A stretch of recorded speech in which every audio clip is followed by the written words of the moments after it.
How did you secure your first corporate clients? You've worked with some of the most renowned companies in the world. I started off, my very first job was in Baltimore, Maryland. Picture Anchorman meets The Wire, if either of those references land for anybody.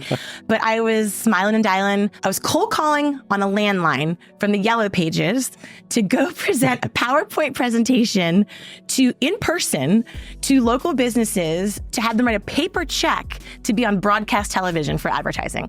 Literally nothing about that sentence is even real anymore. Like, I'm 100 even saying that. The Stone Age, yeah. Totally. But I made 100 cold calls a day for 4 years. I was rejected like 8,964 times. Literally, I did the math. It was the best training of my life. It made me so bulletproof because it's like, shoot your shot and move on. I encourage people to invite that level of rejection into their lives as soon as possible because it really does give you that armor and that confidence. And to me, it brought a lot of joy in the journey, truthfully. So I started that. I did pretty well. I met a bunch of very interesting big brands. We did a lot of trade shows, went to kind of like, the big CES trade show in Vegas, this and that. Long story short, when I was 25, I was up for a promotion against this guy named James. And I had better sales numbers, but he played golf with the boys club. So James got the promotion. And I had just watched Jerry Maguire recently. And I literally did a full-on impetuous 25-year-old stupid move. Jerry Maguire, I was like, I'm out of here. This is BS. Who's coming with me? And of course, no one was coming with me because I was 25 and I was an idiot. Dorothy Boyd, thank you. No, I did not have a Dorothy Boyd, sadly.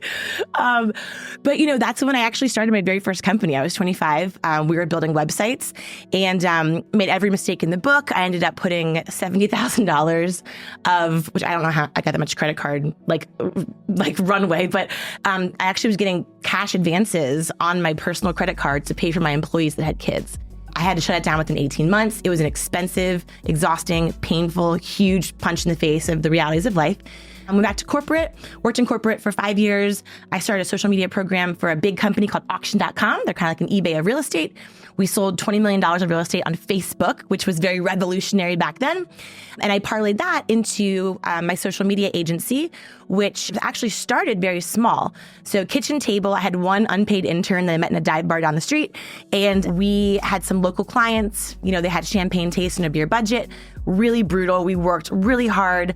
And then I got my big break. But the idea is you play it the whole way through, right? It's hard to jump in and out of that. My grandmother had this phrase growing up, and she used to always say, when you're working hard, your head's down, you're focused, the stars will align.